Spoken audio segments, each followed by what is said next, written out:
So this is being recorded. I've been asked about this in the past, and there's lots of schedule conflicts, and people aren't always able to make it to these events. So we want to make the sessions available for those who are interested but just not able to make it because of the schedule conflicts, or perhaps you were able to join and you heard something that sparked your interest and you want to go back and listen to that section again. So we have some great speakers today, and there's going to be hopefully a lot of great interactive conversation on today's session. So we're going to make the session recorded and publish that on the Boomi community. If you're uncomfortable with the recording, I would just encourage you to keep your video off and keep your mic muted. So if you do want to ask questions in that case, you can use the chat feature of Zoom. So that would be the way to get your questions answered. And my team will be online to keep a watch on those chats. So if your questions do come up, we'll be sure that they get addressed. So as I mentioned, mics are muted by default, but there is a feature in Zoom under the participants window. If you look in the toolbar, you click on participants, there is a hand raising feature. So just click the hand raise. You will bubble up to the top, so we'll see that coming in. And again, my team is on this call, so they'll be able to unmute you and then allow you to ask your question or just make any comments that you have on the session. And again, highly encourage that. So yes, please engage. The third point, please engage. These events are not webinars. We're not lecturing to the attendees. We want everybody to participate as much or as little as they'd like. We'll keep track of time, so we give the speakers ample time to give their presentations and then take questions along the way, as well as at the end. So please engage, turn your video on, unmute your mics, raise your hand, ask questions, get engaged. This makes it, again, feel more like an interactive event versus the webinars that are plentiful these days. There will be 2 polls during the session. I think I'll probably just kick the first one off right after this slide. So the first one is just to kind of take a gauge for who's out there and where you're from and how you're feeling, things like that. So it's just a way to kind of get those juices started, get the creative juices flowing. So take a few minutes to take that. We'll show the results of that. And at the end, there's a closing poll, which is, I would consider, equally as important, but it provides our team the feedback that we need to continue to improve these events, bring you the content that you want to hear, find out how our speakers did, find out if you felt that this event was valuable for you. So please take that poll at the end. It's I think 7 or 8 questions, but it's quick, multiple choice. There's no fill in the blank questions, so it's really quick. Just choose your answers. But again, super valuable for us to continue bringing value to you all. Last but not least, and probably the most important one, is have fun. These events, we're all going through some difficult times, and having these events and being able to connect with our peers, being able to see each other, whether it's in a 2D or a 3D environment, in this case 2D, 2 dimensions, it's great to be able to see some happy faces and some smiles. I think it brings value, brings value, and it brings some joy to each of our days. So with that, let's kick off the first poll. 1 second, let me jump into that. Opening poll questions. So I'm going to launch this poll. You should all see it pop up on your screen. As soon as you're done, we'll give about a minute or so to take this. Then we'll share the results, and then we'll move on.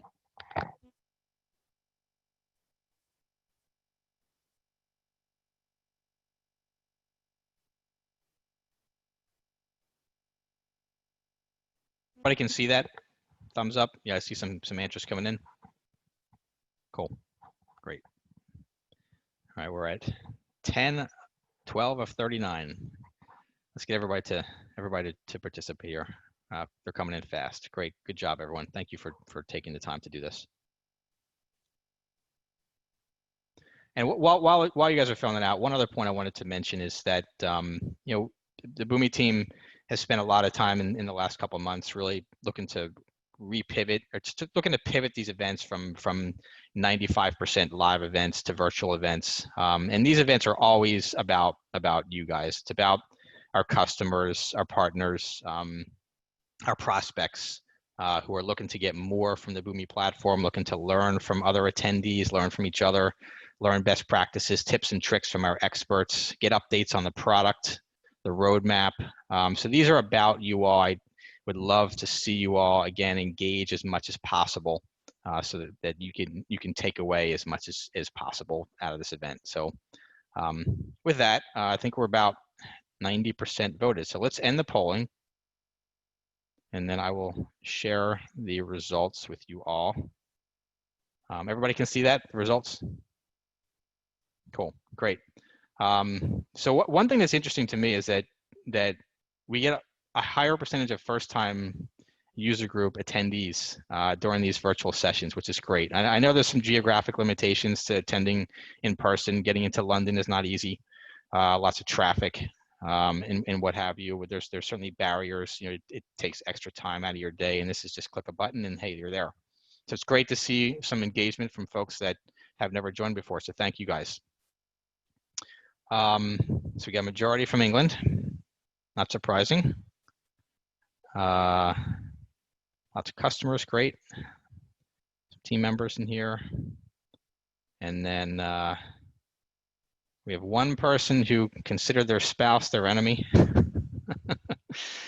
But I think we're all about ready for life to go back to normal. So thank you for doing that. I'm going to close the poll now, and let's move on. All right. So the agenda, again, I'm Andrew. It's a pleasure to be with you today.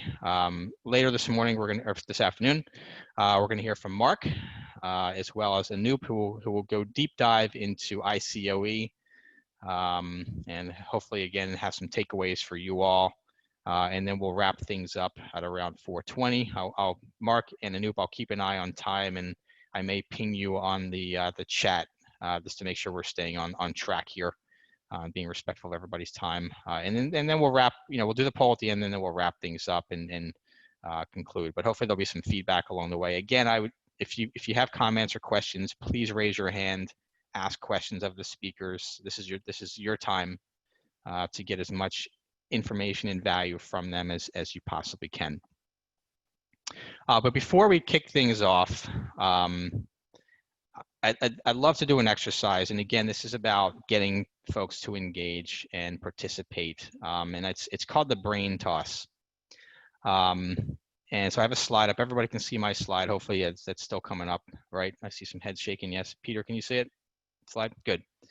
So this slide will help kind of guide this conversation. Would love to get some volunteers. It's a volunteer activity. So the in-person events, it's not so volunteer. I do actually have a foam brain that I toss around the room.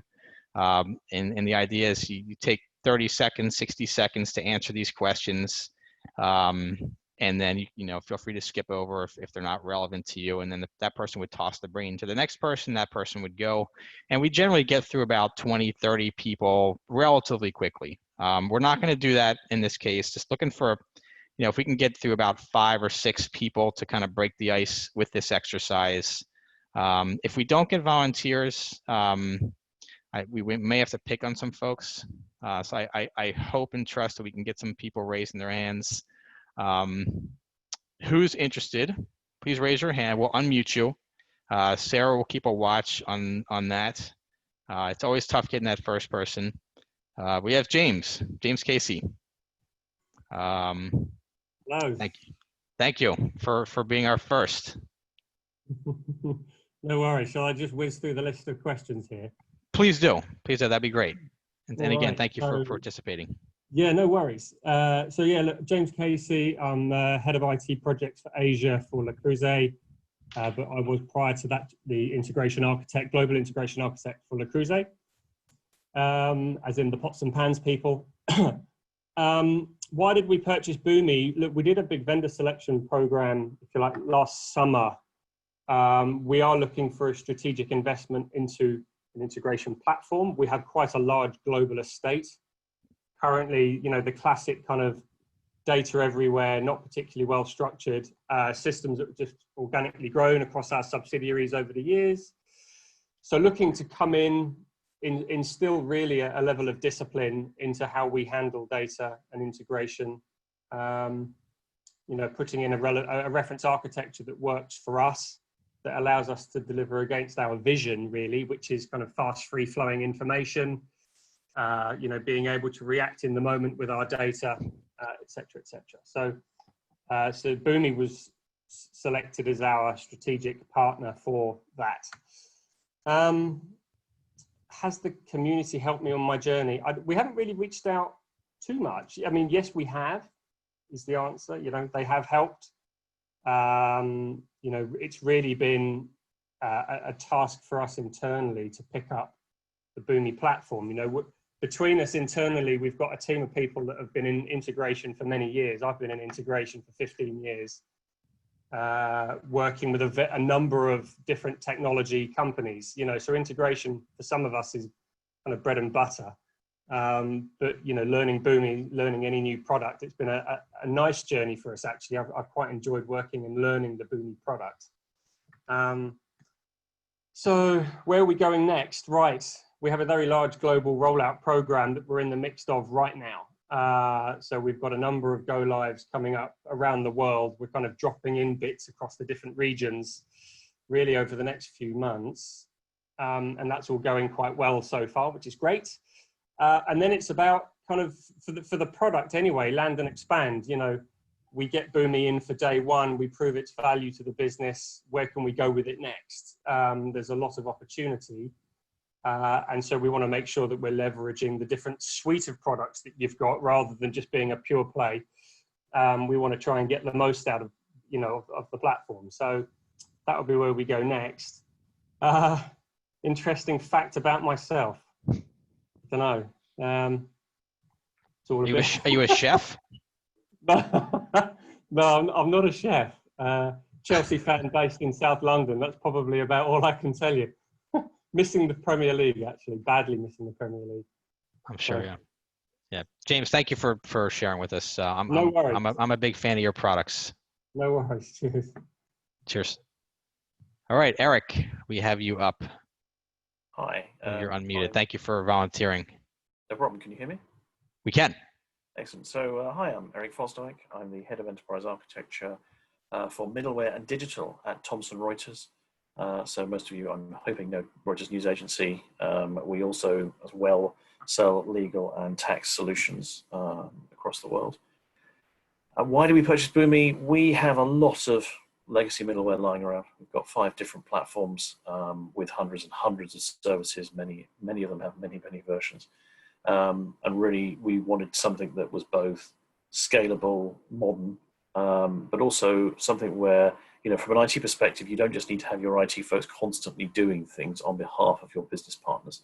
So we wanted our business folks to be able to set up their own flows, to be able to do hopefully governed integrations as well with Boomi. And so that was one of the main reasons why we selected Boomi, was its ease of use, modern scalability, and so forth. How's the user community helped you? To be fair, we do a lot of our development outsourced to partners offshore, and I know they are contributors, and they have been actively reaching out over the last 2 years to the user community. So definitely where we've come up against some fairly complicated problems involving things like live auto scaling, deployment into AWS, and there have been some good help there, both from a community perspective and also from Boomi's experts themselves. Where are we going next? We've got about 450 to 500 services to deploy, and we are in the first phase of that migration. I will be honest, and Rosemary's our account manager on the call as well. We are, getting some challenges with the platform, challenges with our learning. So, it's been a. I will start my video, but I'm wearing a ropey old T-shirt and my cat's sitting on my lap. So you're very good luck with that. I don't know if you can see me. And so yeah, at the moment that part of the journey is quite complicated. And I think hopefully we will get ourselves into a good position, both with the platform, with our skills, with learning, and also optimizing some of the stuff we've moved forward with. in the hopefully next few weeks and months. Interesting fact about myself. Crikey, can't really think so. My wife and I have 4 cats, one of whom is sat here, who may or may not be visible. Let's see. There it is. That's Wow. Bongo. Yeah, and I don't know. We used to travel quite a bit. We stood on at least 5 continents between us. And I think we recently had a wedding celebration a year ago, which was celebrating our 15th wedding anniversary. And we totted it up. We reckon that during the years we've been married, we've traveled more than 700,000 miles between us around the world. We've driven across America 3 times in different directions and have been to 40 of the lower 48 states. So hopefully that's interesting enough anyway. That's great. Eric, thank you so much for joining us. Appreciate it. So I've been asked to pick on Ben Parsons. I'm volunteering you since we don't have any volunteers at the moment. Ben, can you hear us? I think you're unmuted now. Can you hear me okay? You sound great. Good. Yeah, Ben Parsons, work for Eddie Stobart Logistics. Role is B2B integration manager. I wasn't actually involved with the purchase of Boomi at the time, so we're 3 years into our Boomi journey. I joined the company a year ago, well, 15 months ago. The reason for the purchase, similar to what you've heard here before, we had legacy EDI providers, some legacy middleware tools, and it was just about modernizing that estate and giving us some more flexibility and functionality. Has the user community helped you on your journey? Yeah, I would say so. We've been an active member of the user groups since they started in the UK, so or Europe. So sometime around this time last year, we occasionally post between myself and Avashi. We occasionally post to the user community or ask questions if we're unsure on how to do something, and we've certainly been helped by several different people over the course of the last 12-18 months on any sort of difficult questions we've had. Where is our journey taking us next? So a lot of what we do at the minute is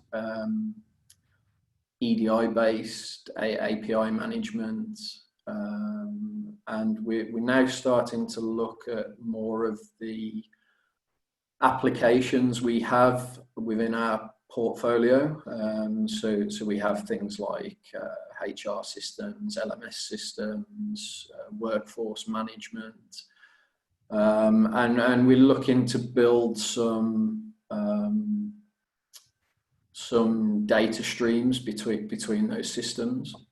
So that's probably in the next 12 months where our biggest growth will be as an integration team.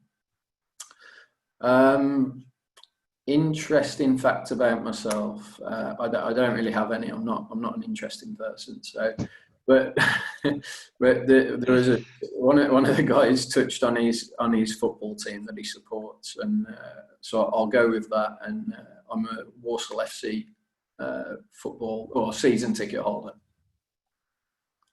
Very good. So thank you for sharing. We don't have any more volunteers, but Urvashi, I don't know if you want to have anything to add. Ben, are you aware that, I don't know if you were at World Tour last year in London. I don't think you were, because I think we probably would have met.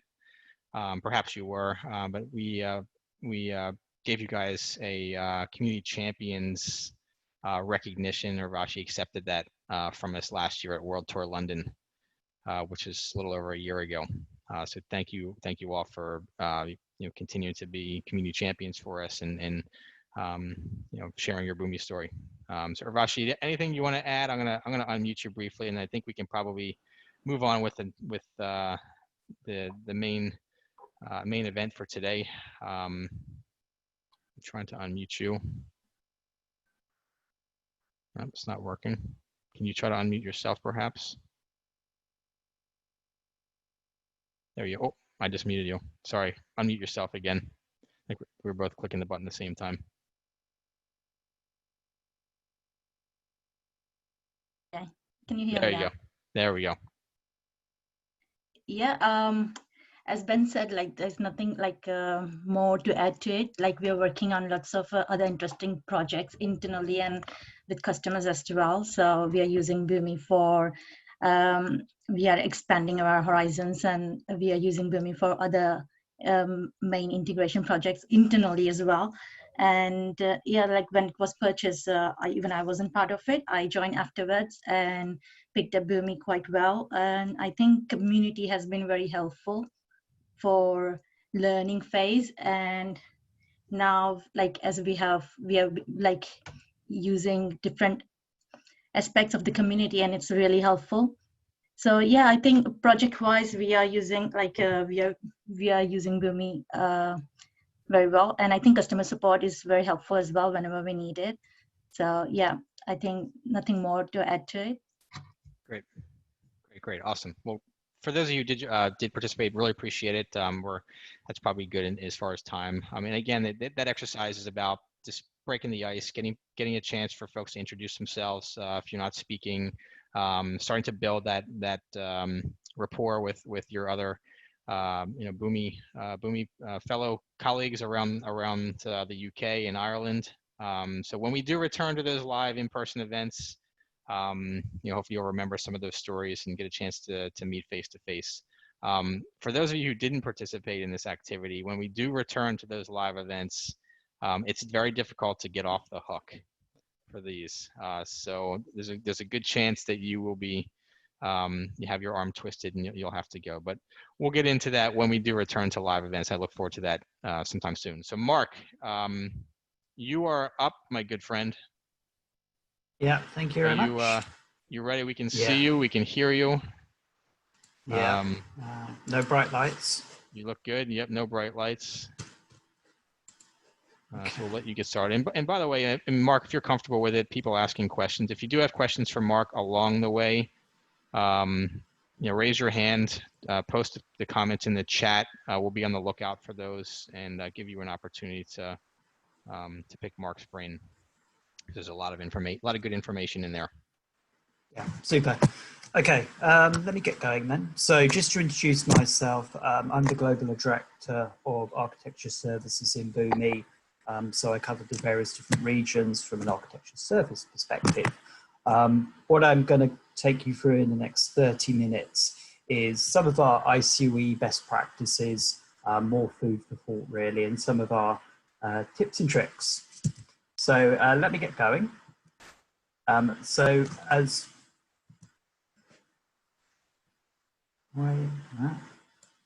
yeah, there we go. So as a bit of introduction really, speed of change is the new competitive advantage and disruption is the new norm. So if you think about these companies here, they have one thing in common, and that is that they're disrupting in their industry, and they're constantly responding to change and disruption. But change is hard. So throughout an enterprise, there's constantly lots of questions about how do we integrate, who does what, how do we get to market faster. So the very base premise of an integration center of excellence is to enable organizations to respond effectively to disruption. So Boomi has an amazing product. The ICoE is the kind of wrapper to go around it to make you successful from a people, process and technology standpoint. And that's some of the stuff I'm going to talk about in the next 30 minutes. So that's a kind of bit of a scene setting few slides really. And it also helps you avoid disruptions. So getting to the situation where you've bought a really great piece of kit, but you're not using it in a successful way. So what I wanted to talk about next is really ICoE. So ICoE is not a new concept at all. If you think about the early 90s, sort of 94, 95 onwards, SOA came about, and it was promoted heavily, and it really never fulfilled its original objectives. ICoE is a similar type of thing. It's been around for a while in the industry, and hasn't really lived up to expectations. So what I'm going to talk about before I even go through some of the best practices is talk about why it failed across the industry to begin with. And it was very much around trying to drive to standardization, trying to drive delivery in a more efficient way. So that was the original premise of ICoE. And what happened was it didn't really live up to that at all. It didn't live up to standardization. It didn't necessarily cut the costs of integration frameworks, and it actually ended up hindering the business. So what needs to change? So if you think about the old ICoE models, 10 years back, they were very much focused on command and control structure. They worked in a very much waterfall basis, didn't consider agile, didn't consider releasing stuff in production on a daily basis. So that was the previous type of thing that happened, and that slowed down organizations rather than providing increased agility. So what we've been looking at Boomi is actually how can we turn that on its head? So how can we make a much more community-centric model for an integration center of excellence? How can we move towards creating citizen integrators? And how does an integration center of excellence coexist with things like scaled agile framework? So I'm going to talk to you a bit about that. I put those slides up there to begin with, just to kind of illustrate that we need to think differently now about an integration center of excellence. It's definitely required, because if you think about those slides about disruption, there's enormous pressure on getting products to market faster. And the integration center of excellence really sits in the middle of that, because let's face it, if you change something on your website, you're going to need the data. How do you get it? Integration to your systems of record. So how do you really make that fit for purpose? So it's very much around having those rapid processes, enabling continuous releases, which Boomi as a product fits really well into, drop and drag capabilities, low code, and I'm going to talk to you more about the center of excellence next. So as I kind of alluded to at the beginning, there's really three things to think about. It's not just a technology, it's about the people and process as well. So for an ICoE, what type of people do you need? Are you thinking about all the correct skills required? Are you thinking about all the different processes? So it's great to have a really good integration methodology. If that methodology doesn't connect into other processes within your organization, how is it going to be effective? And I'll talk to you more about that as we go through. So that's just a bit about the business case. So this is really where we kind of get into the some of the best practices really. So, when you start to think about establishing an integration center of excellence, what are you trying to really achieve? So if you think about the diagram with the integration center of excellence in the middle around disruption, is it trying to accelerate your digital ambition? Is it purely focused on that? If that's the case, great. Or is it about other things? Is it about retaining knowledge within your organization so you can build up the people side of things? Is it trying to, save money, so reducing, say, technical debt? So this one here really just gives you a bit of a flavor of some of the things an integration center of excellence is actually targeted at. The next one I wanted to show you was, really about the different types of models. And this is, one of the main types of things with an integration center of excellence. So you can have initially make it very easy, so best practices. So what we have, or we're about to launch on Boomiverse, is some of our more detailed standards around running an ICoE. So for example, architecture frameworks, so advanced error handling, how do you approach capacity planning, all that type of good stuff. So what you'll see later on in June, that will be available on Boomiverse around the ICoE. So that's the first one, best practices. And that is just very simply, sharing knowledge across your organization about how to approach integration, some of the things you should think about in actually setting them up. So that's the first one. The second one is kind of called guardrail community. And what this is doing is, great, you've got some best practices, but you need to think about how you get that enterprise consistency. So putting some guardrails in to say, okay, I've got a delivery team, they've built a set of integrations, but they've done it slightly differently than normal. So auditing it and saying, well, you've gone off the guardrails, why have you done that, and bringing them back into compliance. So really the first two, best practices and guardrails, sit very nicely together to allow you to federate out what you're trying to achieve with an organization, but get that consistency. And then the other two we see most commonly are around shared and central services. So shared service would be, say, for example, where you have a global company, but you want to be able to federate out some of the delivery to, say, different countries or different regions. And you essentially create a shared service which would support infrastructure and some of the development, but you may federate it out to the different platforms within your company. And then the fourth and final one is where you set up a centralized function. So this one, to share with you guys, is really about the four common communities we see set up when you're thinking about an integration center of excellence. So you may actually start over here, just with a few best practices. And then as you grow, you get the guardrails in place. And then if you really want to optimize how your enterprise runs, you think about shared services.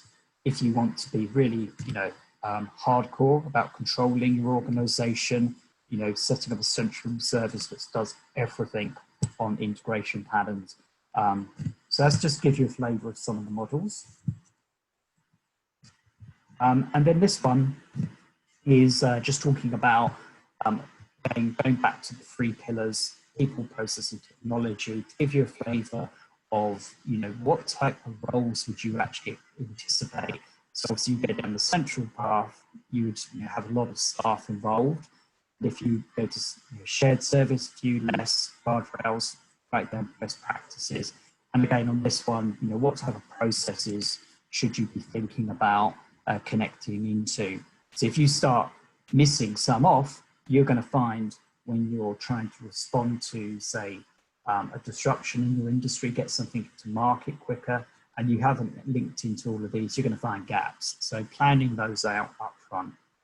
And then the third and final bit is around obviously getting your infrastructure in place. Is it highly performing, highly available, but also knowledge exchange assets. So one of the things we'll see in Boomiverse next month is we're starting to populate these in there so you can download them when you're beginning to set up your integration center of excellence, and we can help you with that as well. And then we've got something called integration maturity diagnostic. So if you're starting your journey on creating an integration center of excellence, what are some of the things you should assess to begin with? So, are you an organization that has historically point-to-point integrations? If that's the case, okay, that's the start. Where do you want to get up to? Do you want to be fully optimized? So you know what you've got in store for yourself. Right down to the financial management. So when you build an integration, have you thought about how you're going to bill it back to the particular platform? And also things like, if a new project starts up in your company, has the investment for a particular platform actually carved out money to build out the integrations? So more often than not, what we see is that customers, they build a new piece of technology, a new platform, and they completely forget about the integration element. And then it comes to a cost at a later stage. So looking at these things from the outset, where are you currently? Where do you actually want to go to? So that's a bit about integration maturity diagnostic. And then just putting it all together, So again, this is what we see more commonly than not when we go into customers, we deliver projects, either with Boomi or GSIs like Deloitte. We see, what are you trying to focus from a company perspective to begin with? What type of model is best suited to your organization? And that comes back to the maturity assessment we talked about a minute ago. And underneath it, what type of people, process, and technology for each of these 4 models do you need to consider? And then there's obviously, the whole other raft of things you need to think about.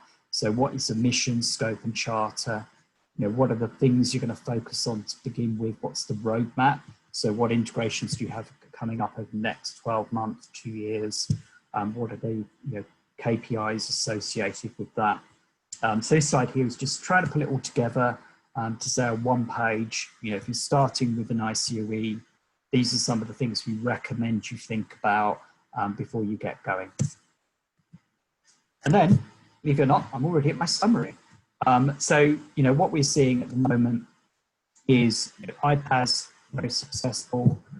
We're seeing an increased desire from companies to move away from waterfall to adopt agile. We're seeing the Integration Center of Excellence as a mechanism for actually helping that. With that from a initial portfolio level, what do you want to achieve in the longer term, right down to the execution level within individual backlogs and sprints, and having the integration set up successfully can actually help react to those type of things. So those are the few slides I've got today. We can open it up to questions, have a general conversation around some of this stuff, and do that.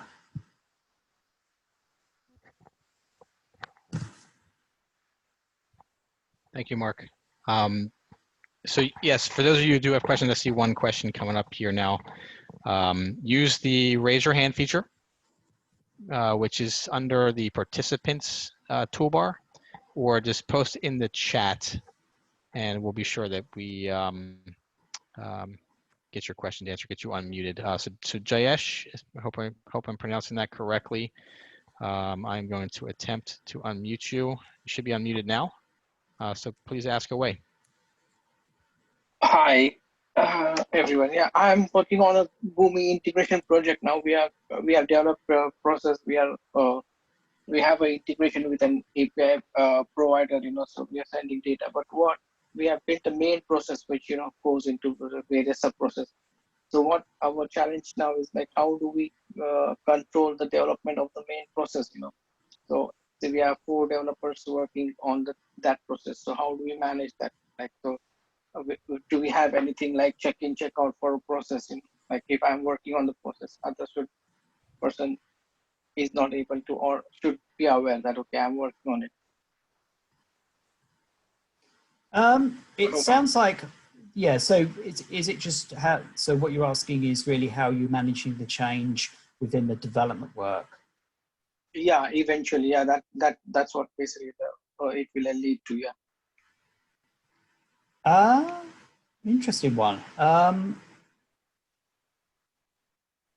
I think setting aside the technology, I think it might be a case more around what are you trying to develop and creating almost the backlog to begin with. So you've got 4 integration developers.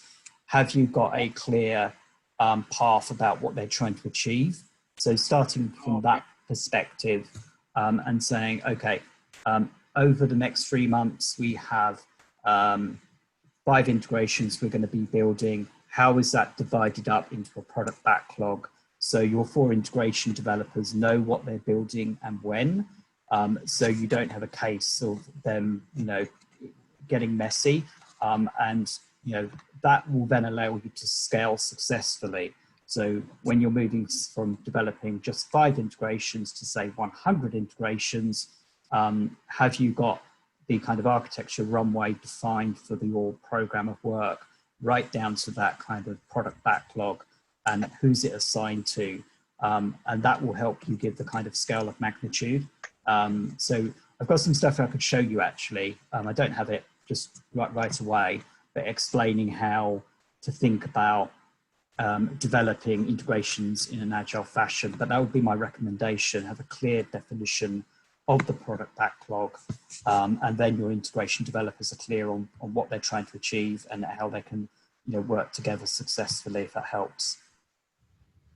Yeah, that's fine. I mean, that is then the onus is on us, you know, rather than I was thinking that is there a technology, like I go into a process and I just say, okay, yeah, I locked it, you know, so and then I work on it and then check it in, and then because it has version control on it, isn't it? So Yeah, I was a bit of looking toward that kind of solution which is there in Boomi itself. Yeah, because as you know, agile, you know, yeah, we are working in an agile way, but we have not drilled down our backlog or task, you know. We use DevOps, so have not drilled down our task to that level where, you know, we can say, okay, only this individual is working on it, or this individual is working on this. But that's a good, I think that's a good approach, you know. Thanks. I think I'll suggest that, take that forward. Yeah. okay. And Mark, it's Karen. Quick question for me, sort of on behalf of everybody else. Can I assume that we're going to share these slides with everybody who's taking part? Because sometimes it's not very easy to read when they're kind of quite small on the screen. Yeah, no, sure. We'll be sharing these slides directly. Excellent. Okay, and you mentioned the maturity tool. Is that something that we can share? Ah, good. Yes. So there's two things, and I'm glad you mentioned this because I forgot to mention this myself. So yes, we've got the slides, but if you go to the Boomi website this very moment and type ICoE maturity, it will take you to a page where we've created a little app, and you can go in, fill questions about your organization's maturity, and what it will do is it will tell you what are some of the actions you can take immediately to improve your maturity. So there's that there as well. So have a look at it. It's a little tool that to get you up and running as well. So that's there. Great. So one other question from Ben. Actually, we have two questions. Why don't we get to those, and then we'll provide you with an opportunity to follow up with Mark after, if there are additional questions by way of community, so that information becomes available to others who may have the same questions. But we will definitely be posting the presentation as well, with Mark's permission, as well as the recording onto the Boomi community. So Ben, you're unmuted, so ask away. Hi, Mark. Yeah, it's a very specific question, but I work for a business that no longer has a CIO. And there's a move away from a centralized IT function to a more divisionalized structure, whereby systems and applications will fall back into certain lines of business. We're a small integration team at the minute, but we're starting to look at more and more application to application integrations across the enterprise. And I was wondering what model you would suggest for our particular scenario at this moment in time. I think automatically it goes to shared environment to make sure your integration team is clear about, you know, what services you can provide to the individual lines of business, and also, you know, are you considering with the lines of business, are they going to have more ability to develop their own integrations? So if they are, yeah, go on. I would suspect not. That would fall under our remit. I suppose the risk is when you've got systems and applications in specific lines of business, they each have an owner that has they each have their own agenda. And if we were taking on more of an enterprise architecture approach, it'd be looking across the whole enterprise. And I think we may have some challenges there. So I just wondered if you had any advice for that, or any particular model that was best suited to our scenario at this moment in time. Yeah, it's a bit of on guardrails. So, you know, making sure that you have, what's what I'm looking for, the actual taxonomy of services that you would be built, where they would be built, where's the system of record. So getting that alignment across the enterprise, so you know what you're talking about in terms of integration patterns. So there's a clear taxonomy for that. And then secondly, you know, where does data reside? Where are the key system of records? So you've got that sorted out. And then, you know, separate to that, that's the guardrail side of things, having an engagement, a clear engagement model. So it goes back to the thing, if your platforms and lines of business are federated, how do you ensure that if a new platform springs up within one of these federated lines of business, that they actually have investment to build their integrations via your integration team, rather than they go off and build it, you know, something in Java and then it pops up and then you're increasing technical debt. So I'd probably say between those two things, placing some guardrails down, and then secondly, making sure you have a clear engagement model with your lines of business. If you can get those two things right, you're probably set up, and based on what you said, you're going to be the shared integration team across the enterprise, you know, essentially the enterprise architecture team as well. So those are the two things I would go after to make you successful to begin with, certainly. Okay, cheers, that's great. Thank you. Thanks, Ben. Have two more questions, and I think we're going to have to direct additional questions, if there are any, to the community. And we'll provide, Sarah, I think what we should probably do is we'll send a wrap-up email to everybody with links to the recording as well as to the presentations, and then a pathway by which people can communicate with Mark. So Mark, we can talk about that offline, but I think I have some ideas. I'd like to keep the content living on the community so that then it adds value to other community members who may come in after with the same questions. So yeah, sure, that's fine. We'll talk about that. But so we have Eswara, I believe. Hopefully I'm pronouncing that correctly. Just unmuted you, so you should be good to go and ask away. Yeah, I mean, everyone knows me as Jerry. My full name is what you see in the participants, but most of the people know me as Jerry. Jerry, yeah, gotcha. Yeah, I'm from Refinitiv. I mean, one of the challenge we keep on seeing is about the, dynamically reducing the logging level. I know there are some, ideas in the community, and you guys are planning to prioritize. I don't know where it is in the roadmap, but logging and having an ability to kind of increase, reduce at a configuration level is, I feel it's a must have for most of the enterprises. I don't know why, that is not being given proper attention for that kind of features. So do you have any view and thoughts, or do you know whether that's in the roadmap yet or not? I think, without knowing much more detail, I think it's probably more, I think you're right, it's probably more of a product discussion. So we can certainly take that away to figure out where it is in the product roadmap, if we're going to be able to meet your kind of expectations with that one, but I don't think I can answer that one per se. Okay, maybe I will put maybe to others, like say, we may not be the only one having that kind of challenge. So how are the other people in the community are managing or handling this kind of scenario? Maybe it's a wrong place to ask. Maybe I will ask that question in the community. Yeah, sorry. I think that's probably. Jerry, what was the question again? I'm sorry.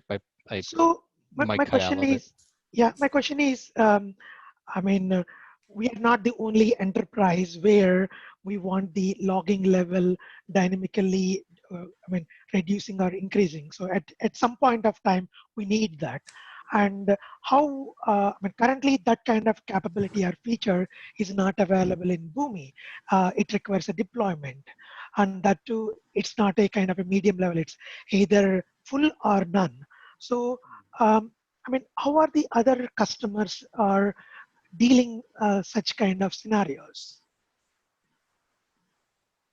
Yeah, I think for the sake of time and also to provide a full answer, to provide a good answer to that, I would start with a community, searching the content and then checking with your peers, just putting the question out there, and letting some other community members chime in. I mean, currently, so Anoop, I think we're gonna get into you in just a second here, but maybe this is a good opportunity to take a really quick break between the sessions and give the Boomiverse elevator pitch. I think that would be a perfect example of a way to leverage the community to, ask your peers, or if there are product features that you'd love to see enabled. I mean, we have the ideation area of community, and to date, we're probably delivering about 7%, 8% of those ideas, which is a good percentage. So we do listen. But I mean, Boomiverse really is the destination where everybody has an opportunity to connect with others within the ecosystem. I mean, there are 65,000 people currently in the Boomiverse, and we like to consider it sort of that one-stop shop.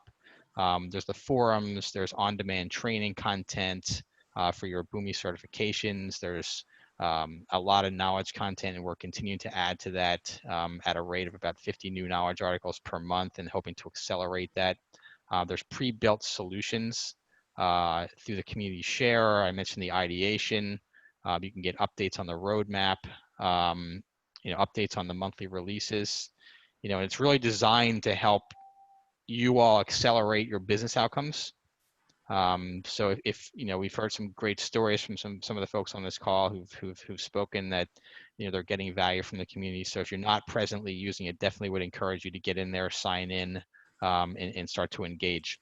And then as it relates to this particular topic, as Mark has alluded to, we will be publishing ICoE and Boomi Blueprint content for technical and solutions architecture framework. So be on the lookout for that. I believe our timing on that, we're working with Mark and the team to get that live this week. So that will be available to you all. And somewhere in there within that area is where we'll have a forum area where you can post your questions to Mark and allow him to either himself answer or to work with his team to find the right subject matter experts that can provide answers to you all. So Mark, thank you very much for that. We'll have some time at the end for general feedback, and we can dive into this a bit more as well. So Anoop, Yeah, you're up. I think you ready? Hi. Yeah, cool. So I'm going to share my screen. No worries.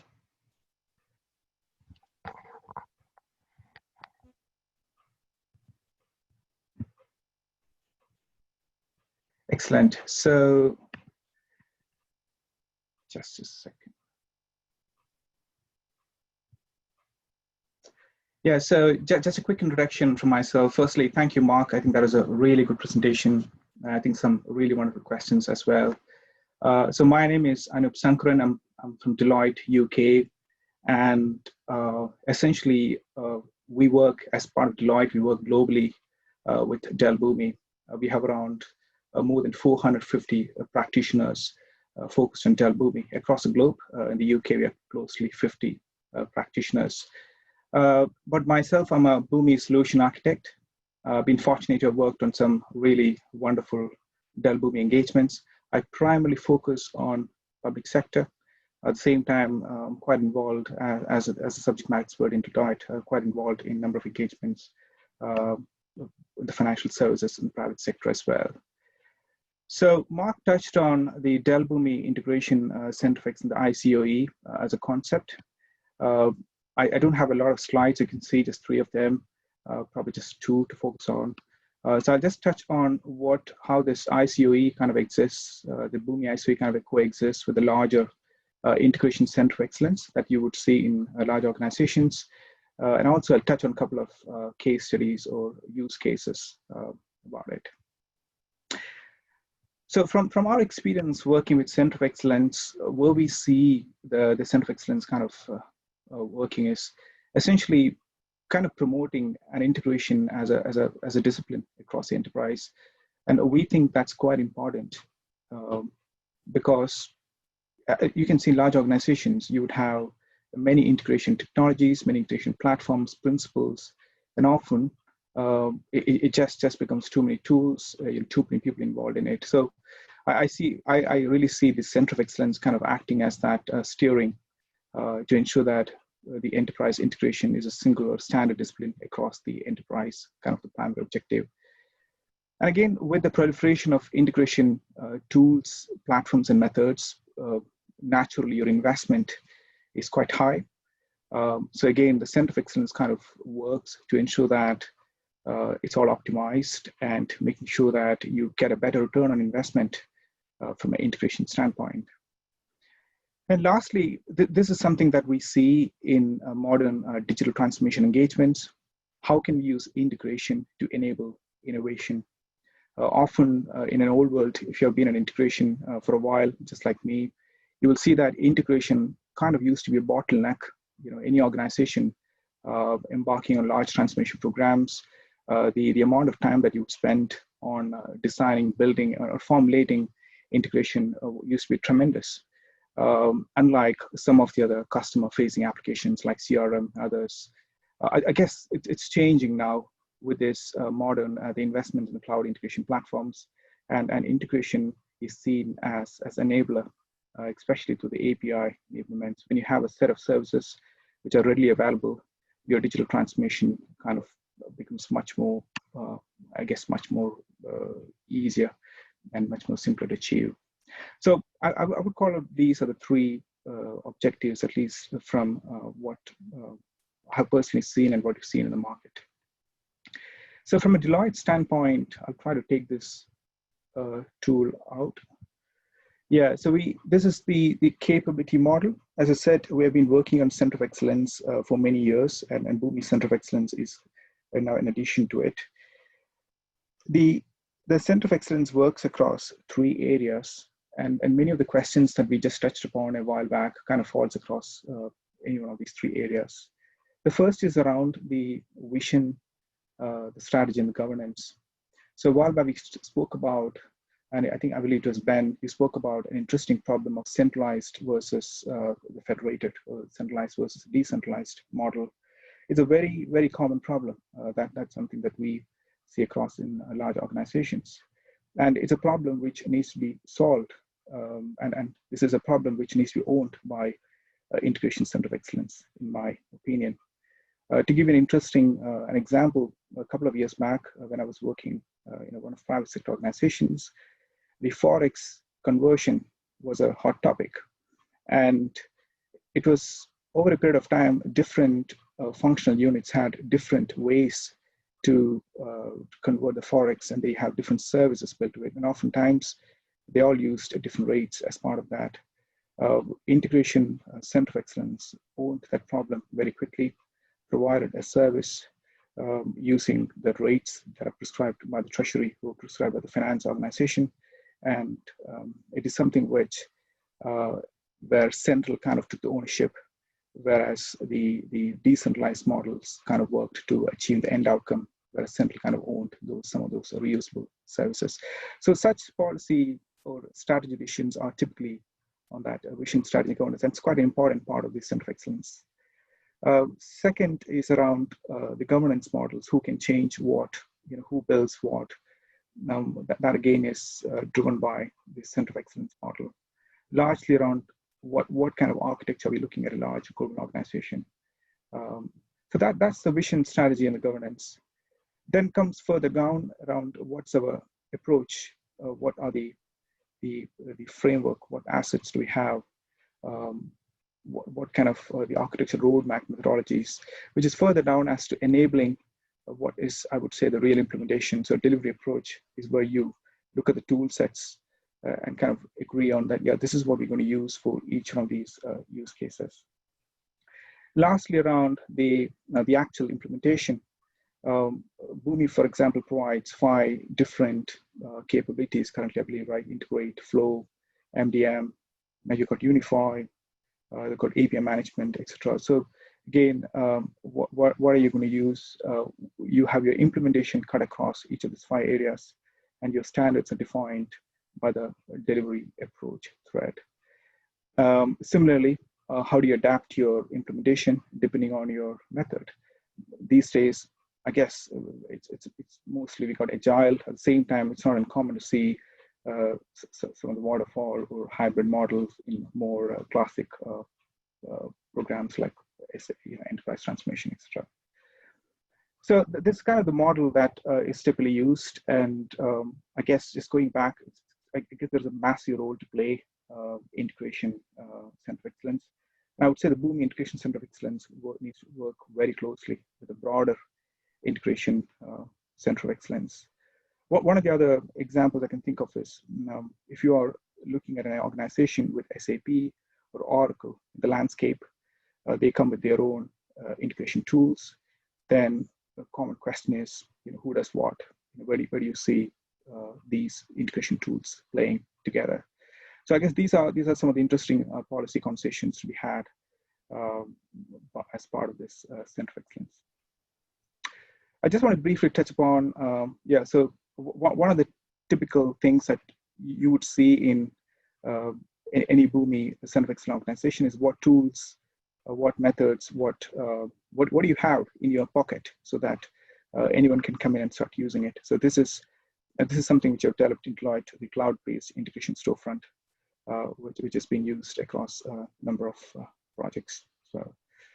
So with that, I want to touch upon the 2 case studies. I don't have any slides to share. I'll just probably talk about the 2 case studies and probably 2 use cases broadly. The first is around integration center of excellence as part of a digital transformation. And it's very common to see these days.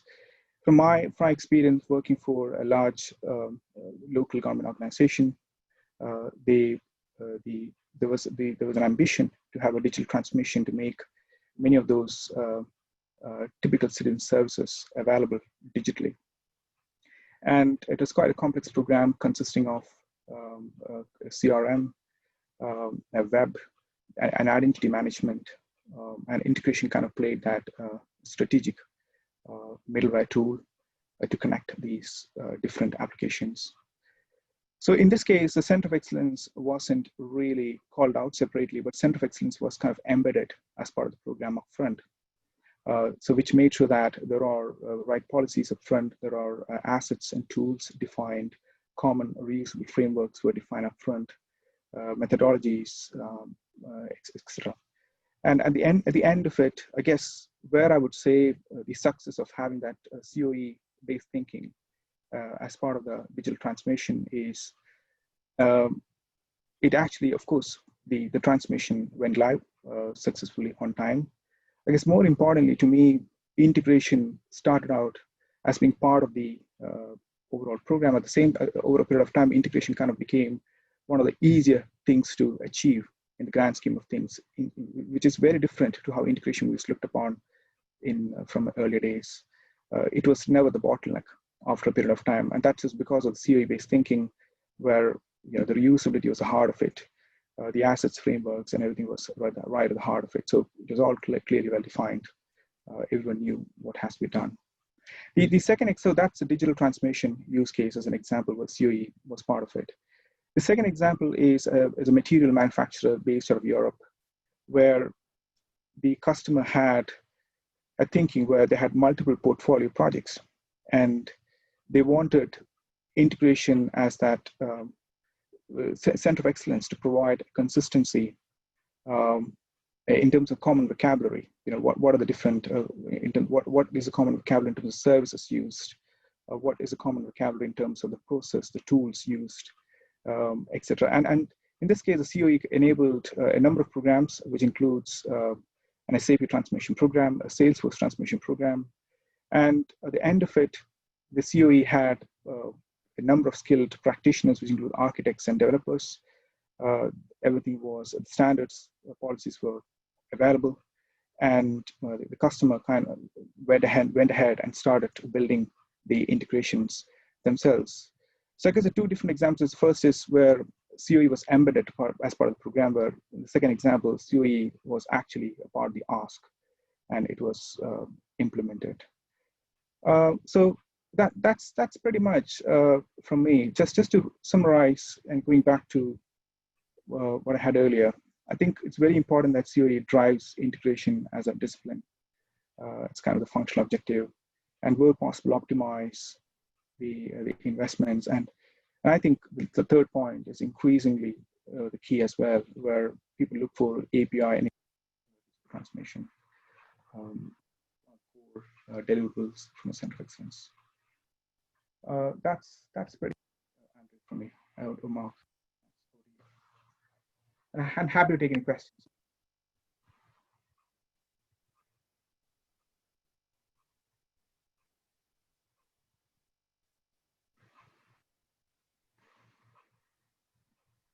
Mark? James, we have a question from you. Am I unmuted? Should be all set, James. Oh, great, thank you. Yeah, I mean, one of the things I've seen with the customers I've worked with over the years is, you know, they try to instill like a center of excellence or a center of enablement, or call it what you will. And I see challenges where really you might bring in a good architect, and then ultimately the vision doesn't really deliver, quite sometimes because the customer themselves, maybe at the top, don't really recognize or understand what it is you're trying to do, or maybe you just don't, you're not sitting at the right level. You know, sometimes your architect really needs to be positioned a bit higher up, or aligned to maybe your CIO, or in a position where you can actually deliver a bit more of what you're trying to get to. And I've seen quite a few customers struggle over the years to deliver what should be a proper center of excellence, you know. And I just wondered if there's any common things that maybe you've seen in Deloitte around customers that are trying to do this, and where common things might fall down, if you like, or any gotchas that come out, you know, on a more frequent basis. Yeah, so and I think that's a very good question, and and you're absolutely right. In integration, because of the role that it plays, being that connecting dot, often does not have the right level of, I wouldn't say visibility, it has a lot of visibility, but probably the right level of the seat on the table. It's very common. Yeah, so one of the things, I'm not going to touch upon the things that I've said on the slides, which includes setting the governance, the principles, the architecture, etc. I think that's kind of expected out of Center of Excellence.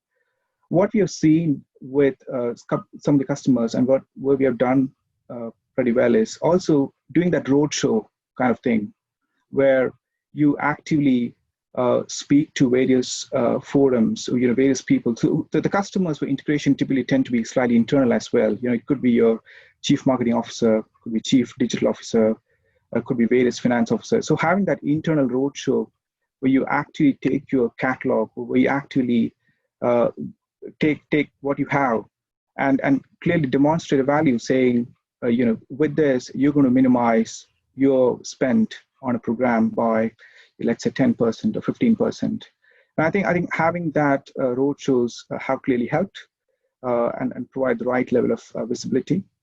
The second, I believe, is also trying to generally remove the roadblocks. So one of the things in one of the examples that we have done with the government organization, as I said, worked with previously, is having those services available for everyone to see in a place which is quite visible. And when projects go on board, they actually take those services and you know, in a self-service model, start using it. And I think when the word spreads out, then it becomes more, I guess the usage improves, and you know, there is an increased level of acceptance as well. So yeah, so I think the marketing part is quite important, is what we have understood with this, and clearly articulating the benefits. And that should reflect in the cost of implementation as well, by the way. Yeah. No, I would agree with that completely. Yeah. Great. I've just been informed Mark does need to drop pretty soon. If there are any further questions from Mark to ask in the live panel, now is the time.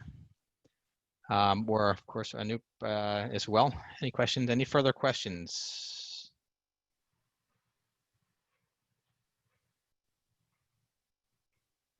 I do see a question in the chat. Jayesh, I can unmute you. 1 second. You should be all set, Jayesh. Yeah, hi, Anup. Yeah, you said the center of excellence. So in an organization should be within the organization, or you're saying like a consultant coming in and acting as the center of excellence? No, it's within the organization. So the consultants or whoever it is could be an enabler for it, but ultimately it should be a part of the organization.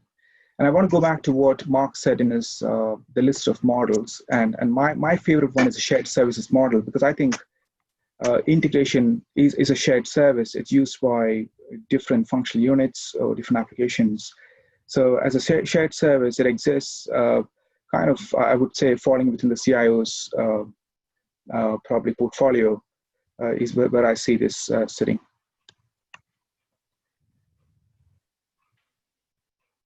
Does that answer the question, Jesh? I'm not sure if you're muted.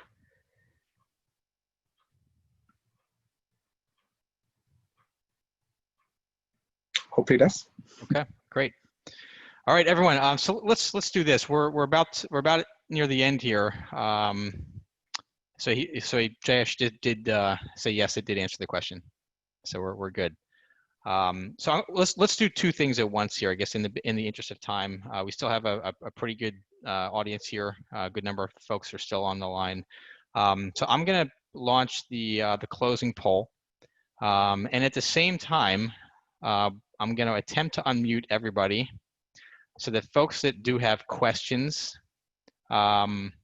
please ask away. So the point of this is, if there are any additional questions for the speakers or just general questions or comments about this event, feedback, as I mentioned in the beginning, feedback is a gift. It enables us to improve these events so that you all get the most value out of them as you possibly can. There's lots and lots of opportunity today to join all kinds of virtual events, and we want to make sure that ours stand out, not only in terms of quality of content, but just making sure that we're providing value for the time that you're taking to join us, and providing opportunities to connect with each other and have a little bit of fun along the way. So with that, I am going to unmute everybody. Hopefully I don't have to mute all, but let's give that a shot, and then I'm going to launch that final poll as well. So please take a minute or so to fill that out. We will not be sharing the results of that one, except with the speakers and any feedback with you all. We can sort of summarize it and then share that back with you sometime after the event. So I'm going to first do that. Everyone is unmuted. So just try and keep the background noise to a minimum. And at the same time, I'm going to launch that poll. Give me just a second. Okay, that poll should now be live. Is that a yes, everybody seeing it? Yep. Great. Okay, so let's get that filled out, and then let's just, the floor is open for questions or comments. Like I said, I'd love to hear personally how you all thought the event was, if we can make them better, where the gaps were, and then again, questions for Mark and Anup as well. Feel free to use this time and ask away.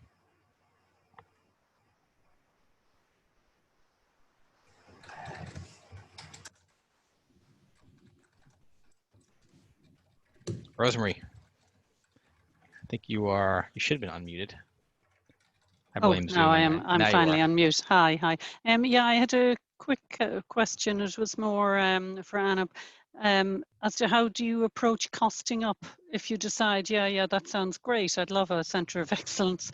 Is there any way to try and estimate, and it was partly for Mark if he's still on, as to what this might cost you to try and figure out a return on investment? Because I could see, yes, this is a great idea and I'll take on more staff and we'll all reuse and everything, but you want to be able to say 6 months in that it was worth the effort. Sorry, did we say Mark speaking? I'm happy for Mark to take that first, and then. Yeah. Sure.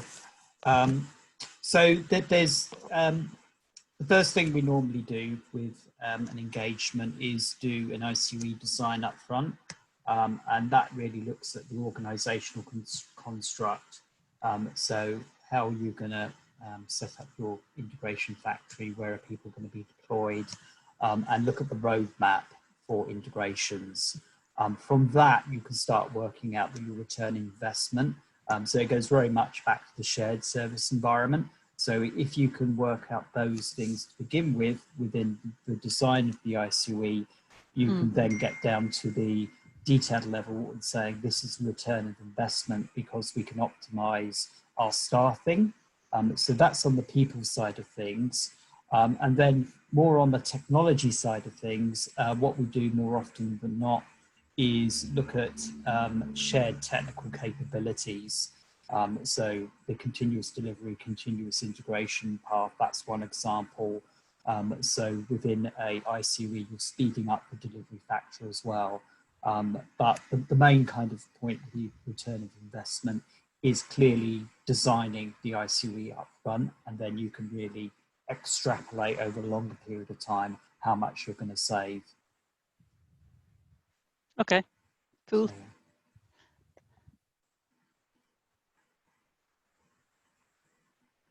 no, have you got any different views from Deloitte? No. I think you said it right, and of course, from it varies. Apologies for a standard consultant answer, but it does vary with the circumstances. It does, yeah. It does. Yeah, but having said that, what I would my own personal thought is that maybe starting small is not a bad idea. Looking at clearly defined path, taking time to define that, and then building on top of it. I guess very, very similar to what you just said. Yeah.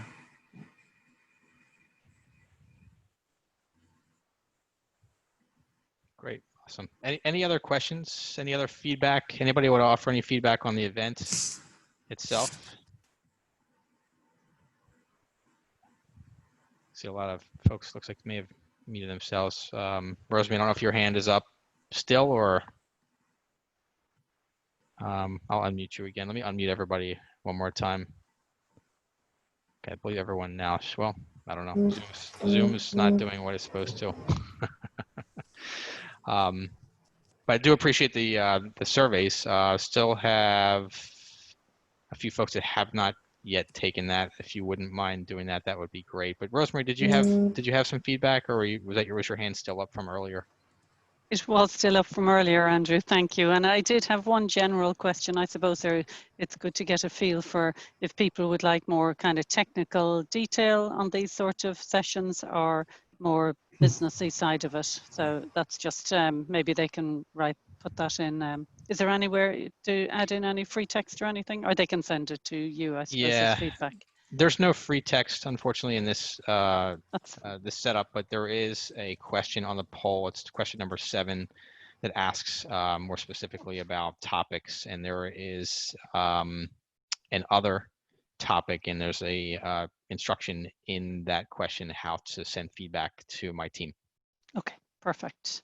So they can do that, but it looks pretty split. Definitely, product roadmap update seems to be the leader. In that category. So we'll definitely be sure to incorporate that. Any other bits of feedback? Anybody else have any comments or anything they want to state before we wrap up?